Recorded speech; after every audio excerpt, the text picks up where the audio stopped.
বিএনপির সাথে নির্বাচনী জোটে যাচ্ছে এনসিপি সহ মাওলানা মামুনুল হকের দল খেলাফত মজলিস।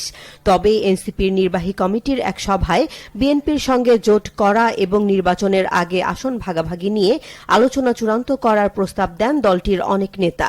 কারণ সংসদে নিজেদের প্রতিনিধিত্ব রাখতে চায় এনসিপি। তবে শুধু এনসিপি নয়, জামাতের বাইরে ইসলামী দল ও আলেমদেরও একত্রিত করার চেষ্টায় মরিয়া বিএনপি। এ ব্যাপারে একাধিক বৈঠকও করেছে দলটির শীর্ষ নেতারা। অন্যদিকে বাংলাদেশ খেলাফত মজলিসের আমির মাওলানা মামুনুল হককে লালবাগের আসনটি ছেড়ে দেওয়ার প্রস্তাব দিয়েছে বিএনপি। এমন প্রেক্ষাপটে বিভিন্ন মহলে প্রশ্ন উঠেছে, নানাভাবে বিএনপির বিরুদ্ধে অবস্থান নেয়া এনসিপি ও মামুনুল হকের খেলাফত মজলিস কি সত্যি বিএনপির সাথে নির্বাচনী জোট করছে? আবার অনেকে বলছেন, জামাতকে বাহিরে রেখে হঠাৎ কেন এমন সিদ্ধান্ত নিয়েছে দল দুটি?